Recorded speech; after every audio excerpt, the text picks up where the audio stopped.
हरे कृष्णा। हम अभी वृंदावन में हैं, यात्रा के लिए आए थे।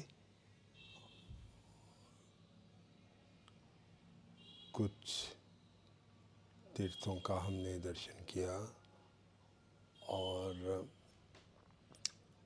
अभी आज जो है दो महान वैष्णवों का तिरुभाव दिन है। तिरुभाव दिन कहते हैं जिस दिन वैष्णव अपनी नित्य लीला में प्रविष्ट होते हैं। वो वैष्णव हैं, एक तो भूगर्भ गोस्वामी और दूसरे काशीश्वर गोस्वामी। दोनों की आज प्रवेश लीला की तिथि है। तो हमारा एक पद्धति है, जब इन वैष्णवों का नित्य लीला प्रविष्ट होता है, एक भजन गाया जाता है जो श्री नरोत्तम दास ठाकुर जी के द्वारा रचित है। और बीती कल में हम 64 समाधियों के दर्शन किए हमने। कई वैष्णवों की समाधि वहाँ में है।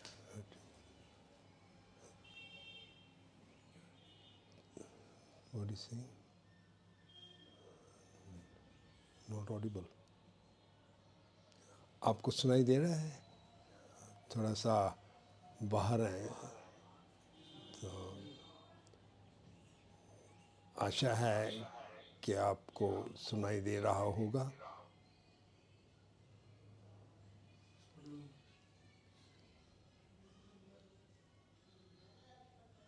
तो ये भजन हम गाएंगे।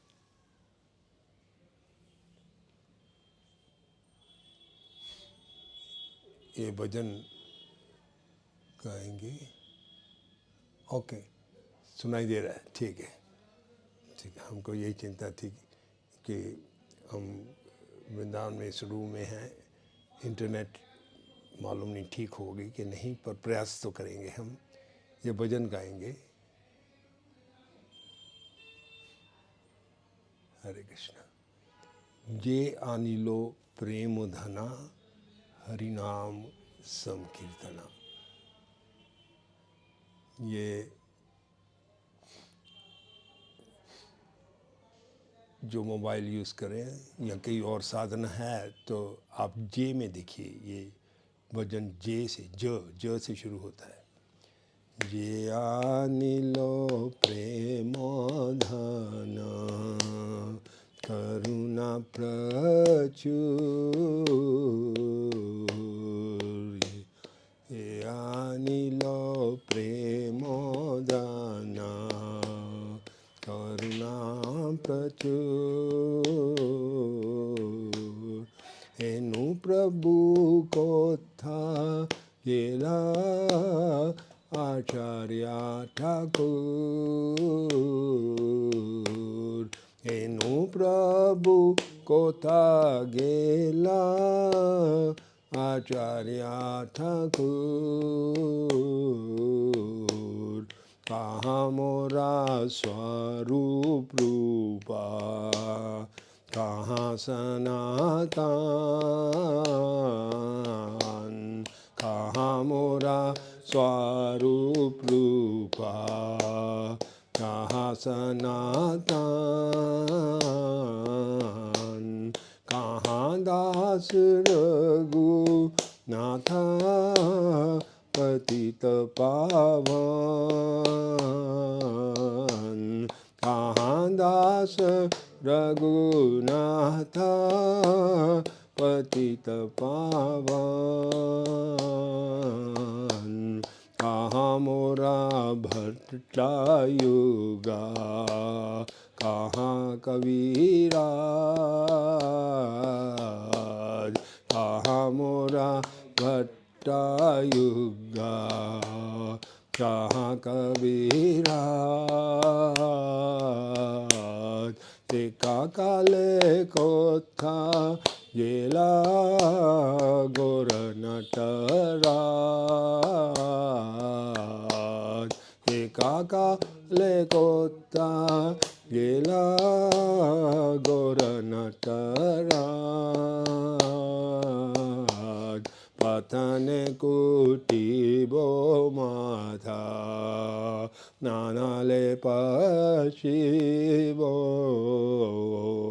पतन कुटिबो माथा आनाले पशिबो गौरंगा गुनेरा निधि कोथा गेले पावो गौरंगा गुनेरा निधि कोथा गेले पावो सब संगीरा संगे ते कैलो विलास से सब संगीरा संगे से कैलो विलास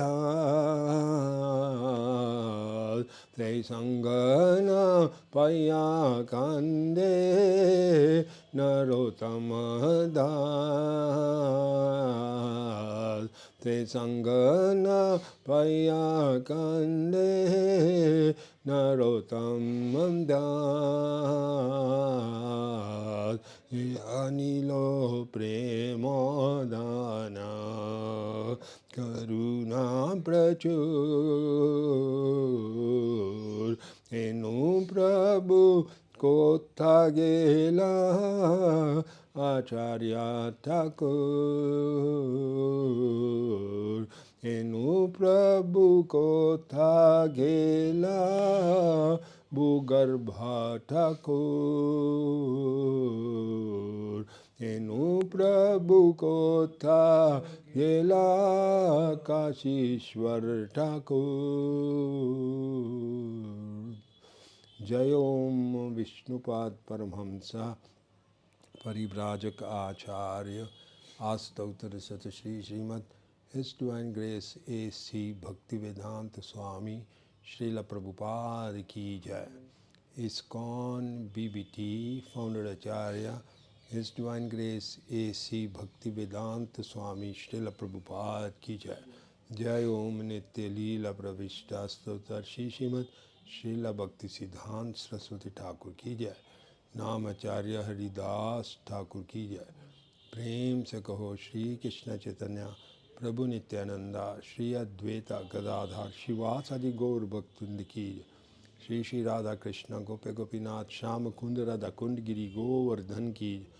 गंगा माई की जय, जमुना माई की जय, तुलसी महारानी की जय, वृंदे देवी की जय, हरिनाम संकीर्तन की जय।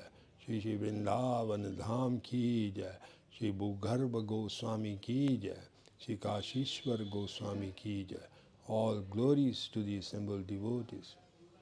All glories to the assembled devotees. All glories to the assembled devotees.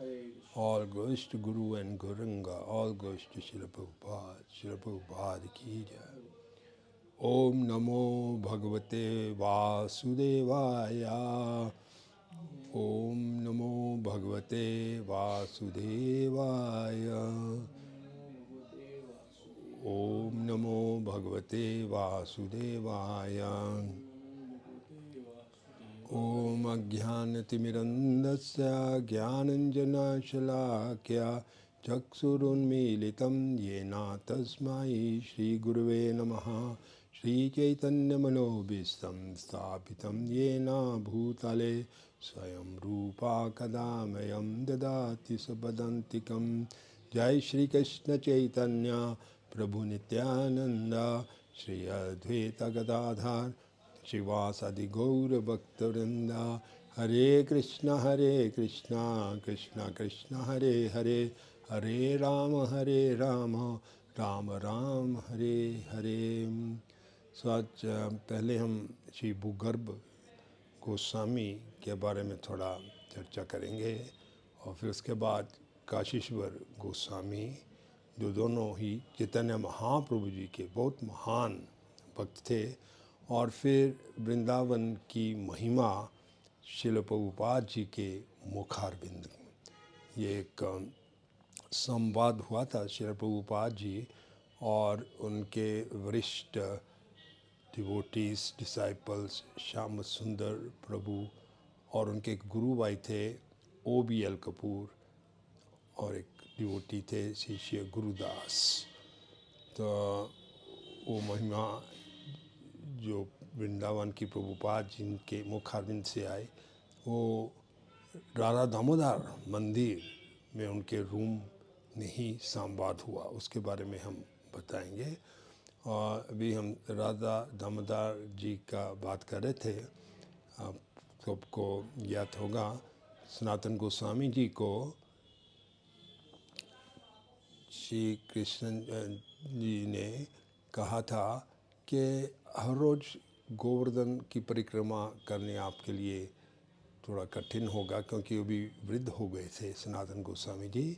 तो उन्होंने एक शीला दी थी उनको, उस पर श्री कृष्ण जी के पाद चिन्ह हैं, एक मुरली के चिन्ह हैं, गौओं को चराने की जो छड़ी उसके चिन्ह हैं। और उन्होंने कहा कि आप इसकी अगर परिक्रमा करेंगे 4 बार तो यह गोवर्धन की परिक्रमा करना के तुल्य है। वो शीला अभी भी है राधा दामोदर मंदिर में। तो जब भी हम राधा दामोदर मंदिर, श्री राधा दामोदर जी और अन्य विग्रह वहाँ में हैं, उनकी परिक्रमा करते हैं, तो उसी परिक्रमा में वही राधा दामोदर के आंगन में आप देखेंगे तो रूप गोस्वामी जी की समाधि के निकट ही आपको भूगर्भ गोस्वामी जी की समाधि के दर्शन होंगे। वहाँ लिखा हुआ है कि भूगर्भ दास गोस्वामी जी समाधि। तो ये जब भी हम परिक्रमा करें प्रारंगन का राधा दामोदर का, ये भी बात ध्यान रखना चाहिए, क्योंकि भूगर्भ गोस्वामी जी चैतन्य महाप्रभु जी को बहुत ही प्रिय थे। तो भूगर्भ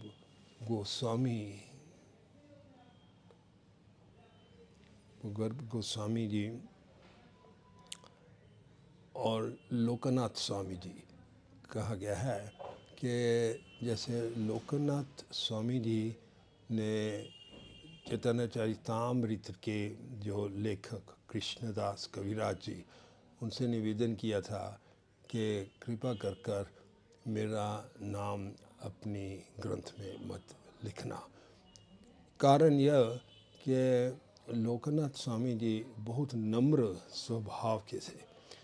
वो नहीं चाहते अपना कुछ भी यश उनका गुणगान हो, इसलिए उन्होंने निवेदन किया कि मेरा नाम मत लिखना चैतन्य चरितामृत। हालांकि बहुत ऊंचे स्तर के भक्त थे, तो उनका सम्मान करते हुए कृष्णदास कविराज गोस्वामी जी ने लोकनाथ स्वामी का नाम नहीं लिखा।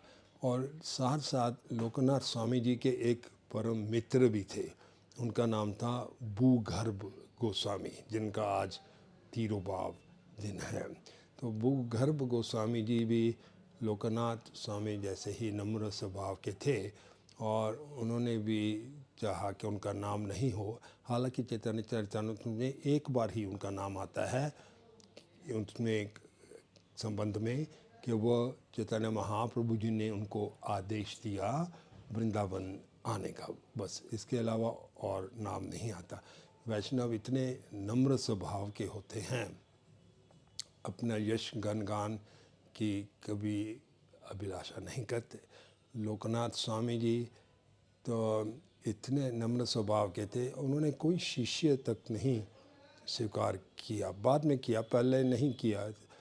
और नरोत्तम दास ठाकुर जी जो लोकनाथ स्वामी जी के गुण सब पहचान रहे थे, उनकी इच्छा थी कि वह लोकनाथ स्वामी की ही शरण लें, उनसे दीक्षा लें, लेकिन हर बार लोकनाथ स्वामी जी इनकार कर देते, मैं योग्य नहीं हूँ इसको आपको दीक्षा देने के लिए। लेकिन नरोत्तम दास ठाकुर जी ने अपनी अभिलाषा पूर्ण करते लिए और भी सेवा बढ़ाते रहे। और महाराज लोकनाथ महाराज का जो टॉयलेट स्टॉल था वो भी खुद जाकर अपने हाथों से सफाई करते हर रात को। दिन में एकदम साफ सुथरा मिलता। तो लोकनाथ स्वामी ने सोचा ये कौन है जो व्यक्ति आकर हर रोज़ ये स्थान को सफाई कर देता है, मैं रात को देखूंगा। एक रात जागते रहे लोकनाथ स्वामी और उन्होंने देखा ये तो नरोत्तम है, यही जो बार बार मुझसे दीक्षा की प्रार्थना करता है। तो उन्होंने देखा इतनी नम्रता से अपने हाथों से सब सफाई करते हैं। तो लोकनाथ स्वामी जी बहुत प्रसन्न हुए, इतना समर्पण है नरोत्तम दास में। और फिर उन्होंने अगले दिन नरोत्तम दास को दीक्षा दे दी। सो ऐसे ही नम्रता लोकनाथ स्वामी जी जो थे वो भूगर्भ गोस्वामी में भी थी। इसलिए चैतन्य चरितामृत में और अन्य शास्त्रों में ग्रंथों में उनका नाम नहीं पाया जाता, फिर भी हमको मालूम होता है कि जो ब्रज के 84 कोस परिक्रमा में कई स्थान हमको मिलते हैं, उनका ढूंढने का, उनका खोजने का भूगर्भ गोस्वामी जी की का काफ़ी भूमिका रही। इनकी भूमिका रही, भूगर्भ गोस्वामी जी की भूमिका रही। 84 कोस वृंदावन और वृंदावन से बाहर भी 84 कोस में जो स्थान आते हैं, कामवन हो, कई और स्थान जो है 12 ही कि 12 वन जो हैं, उनमें कई स्थान की खोज और स्थापन भूगर्भ गोस्वामी जी ने की। और भूगर्भ नाम इससे पड़ा कि वो धरती के अंदर भीतर, भू मतलब धरती अर्थ, उनकी एक गुफा थी, गुफा के अंदर रहकर भजन किया करते थे, इसलिए उनका नाम भूगर्भ गोस्वामी पड़ा। और जैसे हमने कहा उनका महत्व, ये ब्रज के कई स्थान, हम 12 वन जो हैं, इन वनों में कई स्थान भूगर्भ गोस्वामी जी ने खोजे और इनका श्रेय भी भूगर्भ गोस्वामी जी को जाता है। और भूगर्भ गोस्वामी जी और लोकनाथ स्वामी जी के बारे में ऐसा लिखा था, वो एक ही आत्मा थे 2 शरीर में। लोकनाथ स्वामी और भूगर्भ गोस्वामी जो थे एक आत्मा 2 शरीर में थे। और चैतन्य महाप्रभु जी दोनों से ही बहुत ही प्रसन्न थे। तो साथ साथ भूगर्भ गोस्वामी के आज काशीश्वर पंडित का भी तिरुभाव दिन है। तो काशीश्वर भी चैतन्य महाप्रभु जी के एक बहुत महान भक्त थे। वह नवद्वीप में रहा करते थे। प्रभुपाद चैतन्य महाप्रभु जी ने उनको आदेश दिया कि आप वृंदावन में जाओ। तभी तक रूप गोस्वामी जी ने राधा गोविंद जी के विग्रह पाल चुके थे। राधा गोविंद जी का भी बहुत सुंदर इतिहास है कि श्री कृष्ण जी ने एक बार रूप गोस्वामी जी को आदेश दिया कि मेरा विग्रह जो वज्रनाभा ने 5000 वर्ष पहले प्रकाश किया था, वो आप खोजिए। समय काल में वो छिप गया था विग्रह। तो रूप गोस्वामी जी ढूंढते ढूंढते गए, पहले तो नहीं मिला। फिर उन्होंने देखा रूप गोस्वामी जी ने एक गाय हर रोज़ एक बिल में अपना दूध स्तनों से छोड़ के चली जाती थी। इसका रूप गोस्वामी जी ने समझ लिया जो कुछ अद्भुत होगा यहाँ में। और थोड़ा सा खोदने के बाद उन्होंने राधा गोविंद जी की विग्रह वहाँ में पाई। और फिर कई गांव के लोगों ने मिलकर रूप गोस्वामी के साथ ये गोविंद जी का विग्रह खोला और खोजा और फिर प्रतिष्ठित किया गोविंद जी का, और छोटा सा एक मंदिर बनाया। और बाद में राजा मान सिंह जो जयपुर के राजा थे, उन्होंने जो आज इतना बड़ा विशाल मंदिर है राधा गोविंद जी का वो बनाया। और इसमें काल में औरंगज़ेब जो बहुत दुष्ट और द्वेषी व्यक्ति था, उसने 3 फ्लोर मंदिर की तोड़ डाली, बहुत ईर्ष्या करता था, और राधा गोविंद जी को फिर जयपुर ले गए। पर उस समय चैतन्य महाप्रभु जी के आदेश अनुसार महाप्रभु जी ने अपना ही एक स्वयं प्रकट विग्रह काशीश्वर पंडित को दिया, क्योंकि महाप्रभु जी चाहते थे कि राधा गोविंद जी जो भी प्रकट हुए थे वृंदावन में, उनकी सेवा काशीश्वर पंडित और उनके शिष्य के द्वारा हो। कृष्णदास पंडित था उनका नाम, उनके द्वारा हो। तो लेकिन काशीश्वर पंडित महाप्रभु जी का संग नहीं छोड़ना चाहते। उन्होंने कहा, नहीं प्रभु, मैं नहीं जा सकता, क्योंकि मेरा हृदय टूट जाएगा, 2 टुकड़े हो जाएंगे। आपने आदेश तो दिया है, मैं पालन करना चाहता हूँ, लेकिन मैं जीवित नहीं रहूँगा आपके बिना। फिर इस समय चैतन्य महाप्रभु जी ने उनको एक स्वयं प्रकट अपना ही विग्रह गौरंगा का चैतन्य महाप्रभु जी का विग्रह दिया, और उनको कन्विंस श्रद्धा हो जाए, इसलिए विग्रह के साथ बैठ गए और विग्रह और वो दोनों ही निवेदन लेने लग गए, ग्रहण करने लग गए। इससे काशीश्वर को श्रद्धा विश्वास हुआ, महाप्रभु और विग्रह एक ही हैं। तो काशीश्वर पंडित वही विग्रह को लेकर आए, और राधा गोविंद जी का जो मंदिर था वहाँ में गोविंद जी के दाएं हाथ में रखा, स्थापित किया। तो उस समय राधा गोविंद जी के साथ गौरंगा महाप्रभु जी का भी विग्रह था। तो आज वही राधा गोविंद जी जयपुर में विराजे हैं।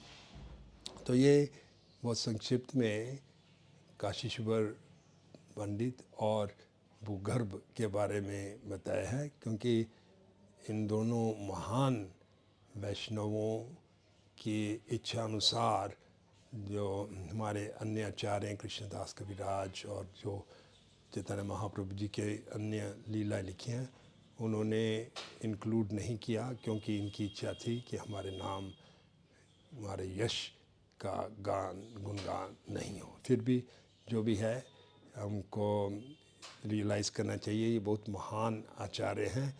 और जब भी राधा दामोदर के प्रांगण में हम परिक्रमा लगाते हैं तो ये जरूर ध्यान रखिए, रूप गोस्वामी जी के समाधि के निकट ही भूगर्भ गोस्वामी जी की भी समाधि है। तो कार्तिक का मास है, वृंदावन में आना बहुत ही शुभ है। और वैसे कहीं भी रहकर आप साधना आप अच्छी कर सकते हैं। कार्तिक के मास में हमारे को कई गुना ज़्यादा फल मिलता है। और एक प्रभुपाद जी और उनके भक्तों के साथ जो संवाद हुआ वो कार्तिक के मास में ही हुआ, 1972 में एक बहुत महत्वपूर्ण संवाद हुआ, क्योंकि प्रभुपाद जी जब भी अमेरिका से लौटे थे कृष्णा कॉन्शसनेस इस्कॉन स्टार्ट कर तो कुछ समय के लिए राधा दामोदर मंदिर में उनका निवास रहा। और वहाँ में प्रभुपाद जी ने भी कहा था, I eternally live in this room, मैं हमेशा इन 2 कमरों में राधा दामोदर में निवास करता हूँ। और वहीं वो संवाद जो प्रभुपाद जी के शिष्य श्याम सुंदर, गुरुदास और एक प्रभुपाद जी के गुरु भाई थे OBL कपूर, उनके बीच ये संवाद हुआ। बहुत कुछ सीखने को है वृंदावन की महिमा। और प्रभुपाद जी ब्रजवासियों के लिए कहते हैं कि जो ब्रजवासी होते हैं वो मृत्यु ग्रहण कर लेंगे लेकिन कृष्णा को कहीं नहीं छोड़ सकते। और कई जो चाहे निम्न जातियाँ हों, शूद्रा, वैश्य, हरिजन, वो मोहम्मदिज़म में कन्वर्ट कर सकते हैं, लेकिन जो वृंदावन में हैं कोई भी कृष्ण को नहीं छोड़ेगा।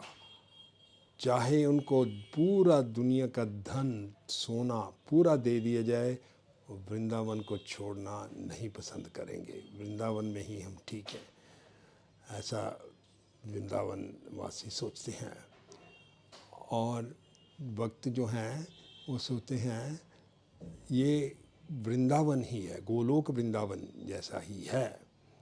ओके, फिर अगर यहाँ में जो वृंदावन के वासी हैं, कभी कभी ऐसा लगता है कि वो इतने धार्मिक नहीं हैं, लेकिन वो बहुत ही भाग्यशाली है क्योंकि श्री कृष्ण जी के स्थान पर वो रह रहे हैं। जय जय वृंदावन वासी यत्र गाना, all glories to all the inhabitants of Vrindavan. यहाँ में खाली भक्त ही नहीं यशस्विन हैं, बल्कि सब कुछ सुअर तक। यहाँ में वृंदावन में चाहे कोई निम्न जोनी में भी हो, सुअर जैसा या कुत्ते या मंकी जैसा, वो ज़्यादा भाग्यशाली है। एक बहुत अमीर परिवार में या कुलीन परिवार में होने से भी ज़्यादा अच्छा है एक कोई भी जोनी यहाँ वृंदावन में मिले, क्योंकि इसके बाद, इस जन्म के बाद वह बैक टू गॉड हेड परम धाम लौट जाएगा, चाहे कोई भी योनि में हो। फिर पशुओं के बारे में प्रभुपाद जी बताते हैं कि वृंदावन में कोई भी व्यक्ति है वो सामानिक ऑर्डिनरी नहीं है। चाहे ये बहुत कड़वा लगेगा, लेकिन जो वृंदावन में पाप में काम करते हैं उनको कुत्ता या बंदर या पिग्स, सुअर की श्रेणी में जाना पड़ता है। इस तरह वो वृंदावन की रज खाने से पवित्र होंगे और मुक्ति मिलेगी उनको। एक शिष्य पूछते हैं ये जो अलग अलग शरीर है ये कैसे मिलते हैं? बहुत सुंदर प्रश्न है। प्रभुपाद जी से पूछा गया कि ये शरीर जो मिलते हैं ये कुत्ते हों चाहे मंकी हों चाहे सुअर, कैसे मिलते हैं? तो प्रभुपाद जी उत्तर देते हैं, वृंदावन में रहते हुए अगर कोई पापमय करे, बहुत कामुक हो, तो उसको या तो कुत्ते या फिर बंदर या कबूतर या वृक्ष का शरीर मिलेगा। ये जो पिग की बॉडी या सुअर की शरीर उसको मिलता है जो अयोग्य खाता है या जो बहुत ज़्यादा खाता है। फिर डिसाइपल ने पूछा, प्रभुपाद जी उनका क्या है जो यमुना के किनारे गंजा पीते रहते हैं दिन भर? और इसके उत्तर में प्रभुपाद जी बहुत सुंदर उत्तर देते हैं। एक स्माइल के साथ कहते हैं, थोड़ा सा हंसते हुए, कि ऐसे लोगों को हिप्पियों का शरीर मिलेगा, बड़ी बड़ी दाढ़ियों के साथ और लंबे लंबे बालों के साथ, एंड उनको सैन फ्रांसिस्को में जन्म लेना पड़ेगा। और प्रभुपाद जी ने हमको बताया है कि जो हिप्पीज थे उनको हैप्पीज बना दिया प्रभुपाद जी ने। फिर प्रभुपाद जी चर्चा करते हैं व्रज विलास की शक्ति। कहते हैं कि वृंदावन में रहने का जो हमें लाभ है उसका हम अंदाज नहीं लगा सकते। हर एक मोड़ पर हमें श्री कृष्ण जी का स्मरण मिलता है और हमारा आध्यात्मिक बल जो है वो बढ़ता ही रहता है, क्योंकि इसका कृष्णा के साथ संपर्क होता है, स्पर्श होता है। प्रभुपाद जी कहते हैं कि 1962 से 1965 1962 से 65 तक प्रभुपाद जी कहते हैं मैं इन कमरों में रहा करता था और हरे कृष्णा महामंत्र का जाप करता था और जीव गोस्वामी और रूप गोस्वामी की समाधियों के दर्शन करता था। मात्र यह सोचने से कि वो कैसे लिखा करते थे मुझे भी बल मिला लिखने का। मैं टाइप करता था और थोड़ा सा रसोई बना लेता था। बहुत साधारण मेरा जीवन था। मैं बिल्कुल संतुष्ट था रूप गोस्वामी जी की उपस्थिति में। ये समाधियाँ जो हैं ये गौड़ीय वैष्णवों की सबसे उत्कृष्ट हैं। ये रूप गोस्वामी जी, जीव गोस्वामी जी की समाधियाँ जो हैं ये सबसे उत्कृष्ट हैं। इन्हीं से मुझे पाश्चात्य में जाने की प्रेरणा मिली। ये रूप गोस्वामी और जीव गोस्वामी की जो समाधियाँ हैं उनसे ही मुझे प्रेरणा मिली वेस्ट में जाने का। फिर डिसाइपल पूछते हैं कि यहाँ वृंदावन में तो इतनी गंदगी या डिटीरियोरेशन कम का मतलब कि कम हो जा रहा है सब कुछ, डिटीरियोरेशन बिगड़ता जा रहा है, बिगड़ता जा रहा है सब कुछ। डिसाइपल पूछता है कि धाम तो ऐसा लग रहा है कि बहुत ही अनक्लीन है और डिटीरियोरेटेड है, बिगड़ता हुई स्थिति है यहाँ में। प्रभुपाद जी उत्तर देते हैं वृंदावन कभी नहीं बिगड़ा। जो मटीरियलिस्ट भौतिकवादी हैं उनके लिए सब कुछ उल्टा फुल्टा है, क्योंकि उनकी दृश्य ही उल्टी फुल्टी है। जो सौंदर्य है और असौंदर्य है वो देखने वाले की आँखों में है। ये जो कुछ गंदगी और अपवित्रता आप देखते हैं ये योग माया है, कृष्णा की शक्ति जो आवरण करती है। वृंदावन ऐसा लगता है कि बहुत यहाँ गंदगी और सब स्थितियाँ बिगड़ रही हैं।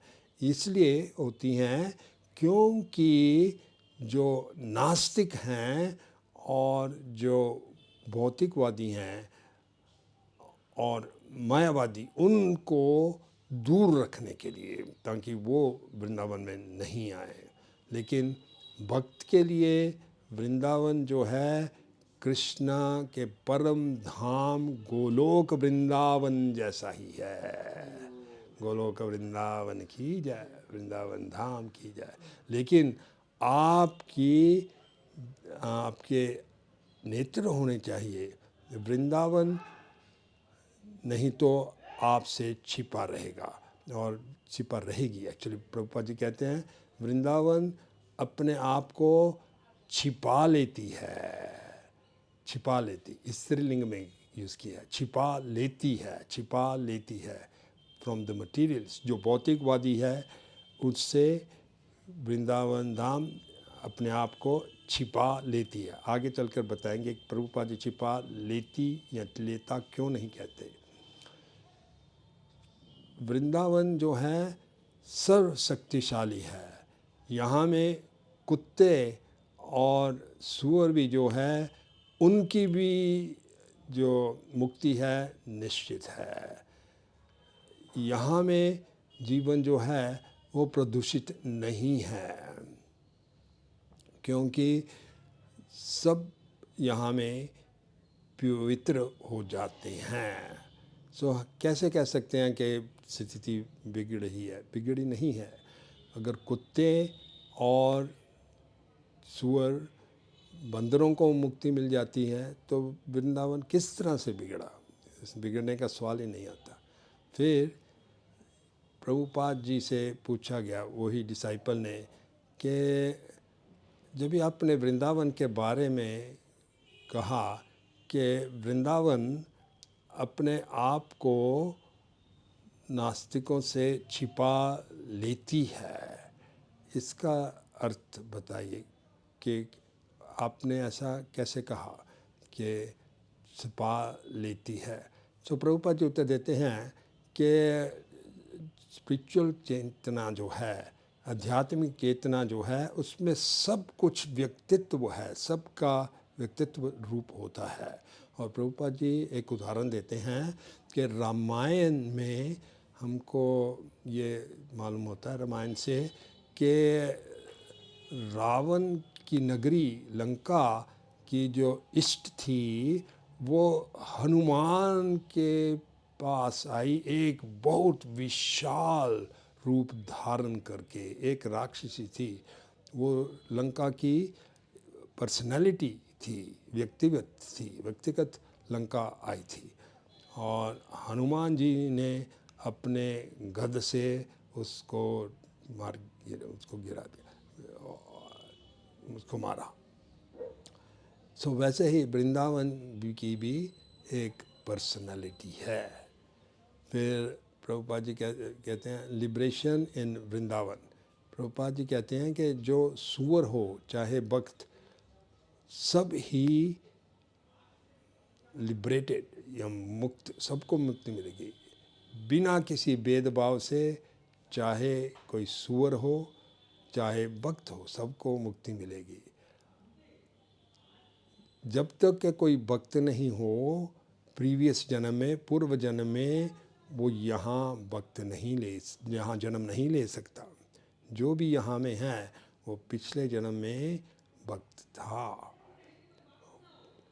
लेकिन कुछ पापमय काम के कारण यहाँ में जन्म मिलता है अन्य योनि में।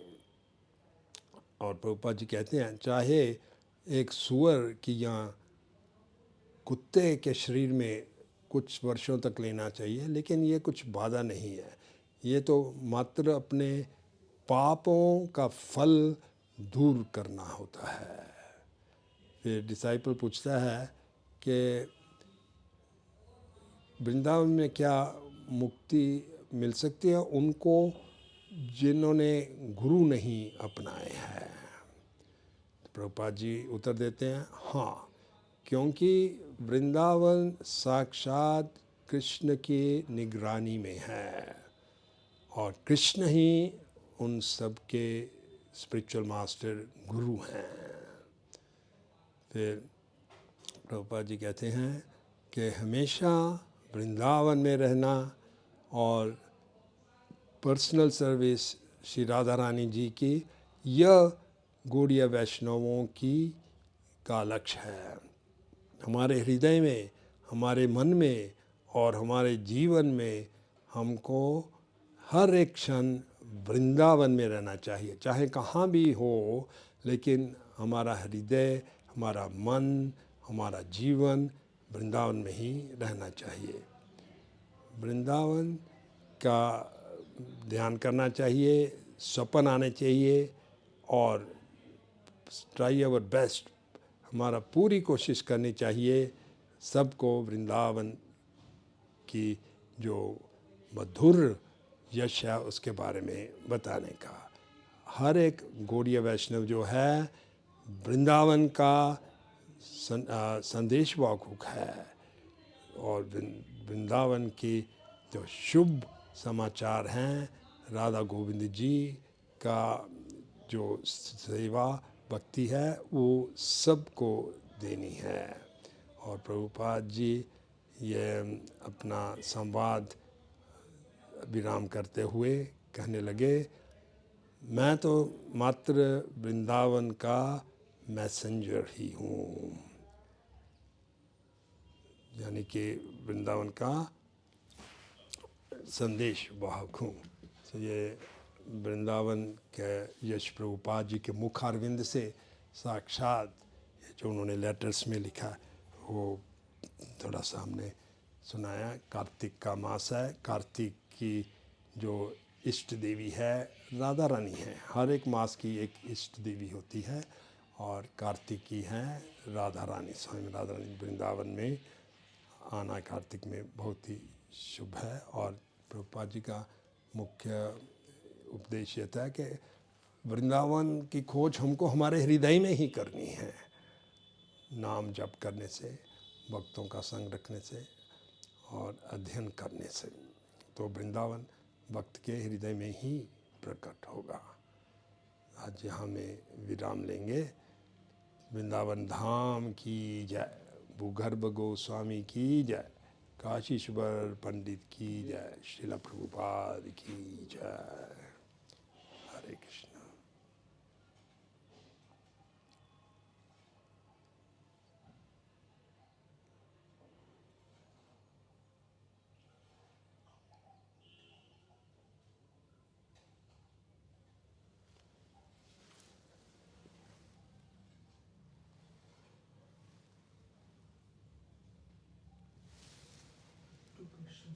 Yeah, quite a lot of people are there actually. 41 people. हाँ, जय।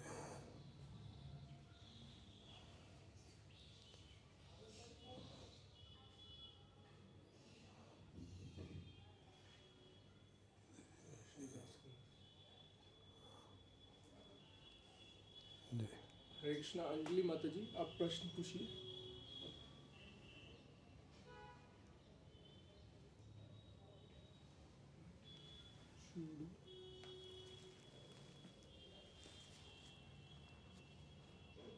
हाँ, हरे कृष्णा माता ji. Yes, you are audible. Yes. Yes प्रभु जी, जैसे अभी आपने श्रील प्रभुपाद जी का हमें उत्तर सुनाया, तो उसमें हमने सुना कि जो जीव जो वृंदावन में है, जिन्होंने बर्थ लिया है वहाँ पे, तो उनके ये पहले जन्मों के कर्म हो। तो प्रभु जी, आज हम लोग जब कुछ भी करते हैं कि हमें वृंदावन जाना है, लेकिन बर्थ की वजह से, हमारी ड्यूटी से हम नहीं जा पाते हैं, तो हमारे कर्म हमें रोकते हैं या फिर क्या? और हमने वहां जन्म नहीं लिए हैं, अगर आज हम चाहते हैं कि वहां जाके भक्ति करें, तो हमें हमारे ड्यूटीज जी। So, हम कहीं भी रहें, लेकिन वृंदावन का हम चिंतन करना चाहिए। हमें वृंदावन में आने के लिए आपको एक टिकट या फ्लाइट या ट्रेन या बस के टिकट की ज़रूरत नहीं है। वहाँ का जो मूल वृंदावन में आने का है वो आपकी भक्ति है। तो जहाँ भी हो, किसी भी स्थान में हो, आप भगवान का स्मरण करें और जब भी भगवान की इच्छा होगी तो भगवान आपको ज़रूर ऐसी स्थिति बनाएंगे कि आप वृंदावन में आ सकेंगे। तो कहीं भी रहते हुए हम भक्ति कर सकते हैं, और जब भी कोई अनुकूल सिचुएशन आएगी कृष्णा जी की कृपा से, तो हम यहाँ में आ सकेंगे। और कोई भी स्थिति में हम सेवा कर सकते हैं, पर प्रयास करना चाहिए ज़रूर कि कार्तिक के मास और कई अन्य जो सीजन्स होते हैं जिसमें आप आ सकते हैं, श्रावण में कई और, क्योंकि धाम में आने से हमारी भक्ति कई गुना ज़्यादा बढ़ जाती है। कार्तिक के मास में चाहे वृंदावन से बाहर भी हो तो भी कई गुना ज़्यादा भक्ति बढ़ती है, और वृंदावन में आने की तो बात ही क्या, अगर वृंदावन में आए तो बहुत ही ज़्यादा बढ़ती है। सो प्रयास करना चाहिए, करते रहना चाहिए हमको। आए वृंदावन में कुछ समय के लिए भी आए, बहुत ही फल मिलेगा। मथुरा महत्व में ऐसा आता है, अगर कोई वृंदावन में आए तो मात्र 8 घंटे या 7 घंटे जो भी विश्राम लेटा करता है, तो धाम इतना दयालु है कि समझते इतना बड़ा भक्त है, मुझे 8 घंटे से दंडवत कर रहा है, 8 घंटे से दंड। हालांकि हम ऐसे काम के लिए नहीं आते, उनको यहाँ में आकर बहुत सीरियसली भजन करना चाहिए, क्योंकि जैसे भक्ति का फल हमको कई हज़ार गुना मिलता है, वैसे अपराध का फल भी 1000 गुना ज़्यादा मिलता है। यहाँ में अपराध कहीं किए जाएंगे तो उसका फल भी हमारे को मिले। यही बात प्रभुपाद जी ने स्पष्ट बोला है कि हालांकि ये बहुत कड़वा लगेगा, लेकिन पिछले जन्मों में जो यहाँ के ही भक्त थे, कुछ उन्होंने पाप में या अपराध कुछ किए हैं, फलस्वरूप उसी का फलस्वरूप है कि निम्न जोनी, जैसे कि कुत्ते हो, बंदर हो, पिग्स, ये जोनी में जाना पड़ता है। पर प्रभुपाद जी कहते हैं वो भी कुछ बाधा नहीं है, क्योंकि कुछ ही वर्षों के बाद वो शरीर जब भी छोड़ेंगे, they will go back to Godhead. पर हमारा लक्ष्य है कृष्णा प्रेम प्राप्त करना, इसलिए हम जो 10 नाम अपराध हैं उनको केयरफुली अवॉइड करें। ये 10 नाम अपराध मान लो, 10 धाम अपराध, 10 अपराध जो हैं वो बहुत केयरफुली अवॉइड करना चाहिए, ताकि हम ऐसे बचे। पर आप ट्राई करते रहें कि राधा रानी, कृष्णा, गुरुदेव से प्रार्थना करें, हमारी भक्ति बढ़े, और फिर कुछ न कुछ स्थिति उनकी इच्छा से हमें स्थितियाँ ऐसी मिलेंगी तो हम वृंदावन चाहे मायापुर या जगन्नाथपुरी में जा पाएंगे। हमारी इच्छा भी प्रबल होनी चाहिए। हरे कृष्ण।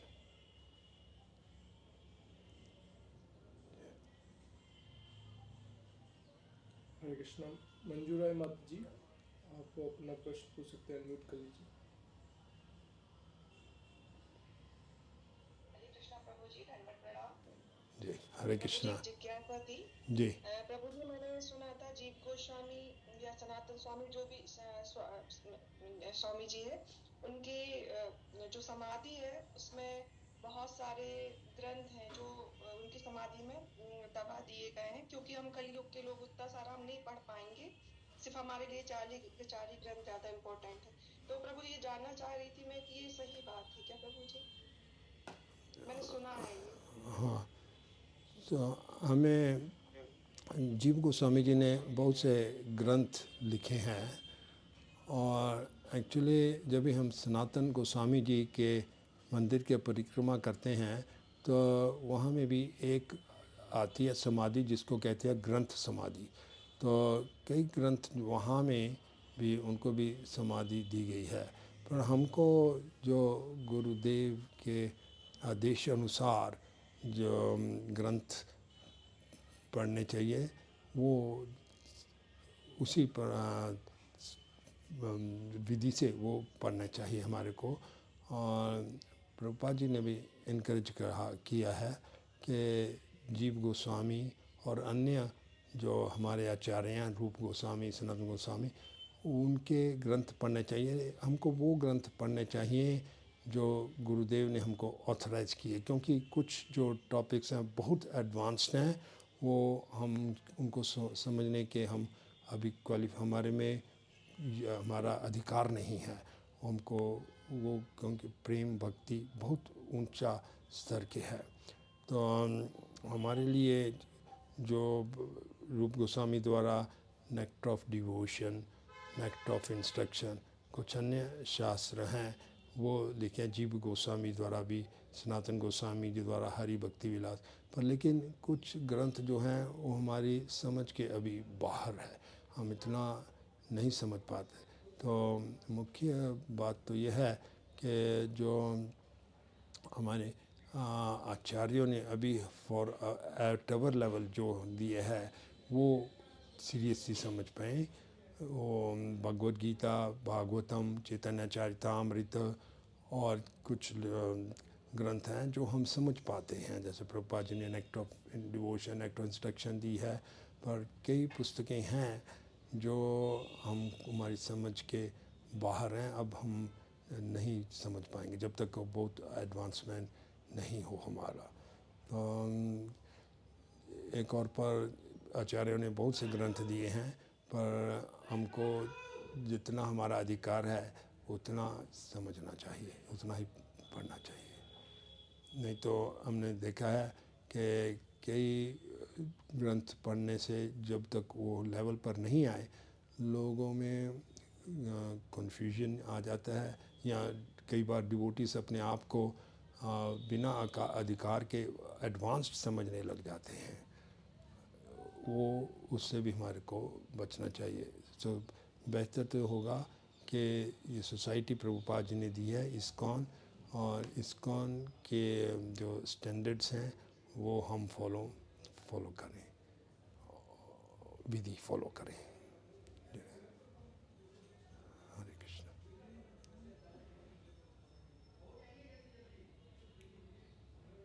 हरे कृष्णा। शिव कन्याल माता जी, आप अनम्यूट कर लीजिए, प्रश्न पूछिए।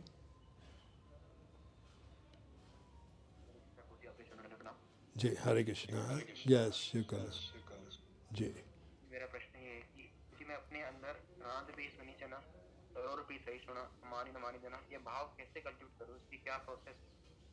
हाँ, ये बहुत सुंदर प्रश्न पूछा है शिव कन्याल ने कि चैतन्य महाप्रभु जी का जो शिक्षास्तकम है, त्रिनादपि सुनी चेना तरो रिवा सही सुना अमानी न मान देना कीर्तनीय सदा हरि। सो एक्चुअली यही भाव अगर होगा हमारा तो हम जाप कर सकते हैं और भगवान के नाम हमेशा ले सकते। और दूसरा, अगर हम सीरियसली जप करें तो हमारे में ये भाव आएगा, ये मेंटालिटी आएगी हमारे को त्रिन से भी नीचे होने का, सहनशील होने का, सबको मान देने का। सो दोनों इंटर रिलेटेड है। और ये भक्तों के संग में रहने, एडवांस डिवोटी उनके बारे में श्रवण करने से ऐसा भाव आएगा, और ये भाव जरूरी है। नहीं तो हम मैकेनिकली नाम लेते रहेंगे तो बहुत चीर समय लगेगा, बहुत लंबा समय लगेगा हमारे को। पर ये महाप्रभु ने जो फॉर्मूला बताया है, हमारा मन जो है बहुत चंचल है, हमेशा प्रतिष्ठा चाहता है, लेकिन ये प्रतिष्ठा से हमको परे रहना, दूर रहना है। वो एडवांस डिवोटी, सीनियर डिवोटीज़ के संग में रहें, अध्ययन करें, बार बार हम याद रहें कि हम बहुत तुच्छ हैं। कभी भी जो सिंसियर डिवोटी है अपने आप को महान नहीं, बड़ा नहीं मान, क्योंकि वही पतित होने का कारण होता है। जब हम सोचने लगे कि हम बहुत बड़े भक्त हो गए हैं, तब हमारा पतन निश्चित है। तो कभी ऐसा नहीं सोचना चाहिए।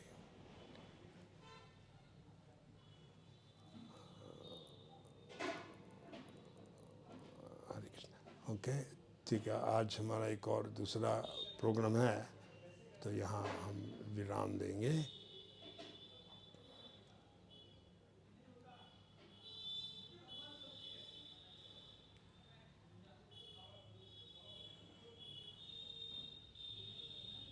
हरे कृष्णा।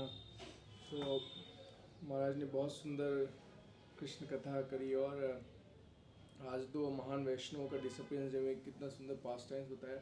तो हम महाराज जी को धन्यवाद देंगे 3 टाइम्स हरि बोल बोल के। तो सभी डिवोटीज अनम्यूट कर लीजिए अपने आप को और महाराज का धन्यवाद करिए।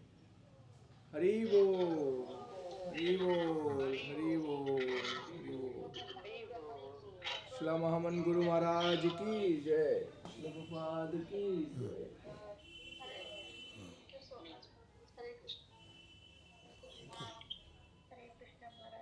जय हरे कृष्ण। हाँ, सबका धन्यवाद। वृंदावन जन ब्लेसिंग्स हों आपके ऊपर, सबके ऊपर। श्रील प्रभुपाद की ब्लेसिंग्स हों। हरे कृष्ण।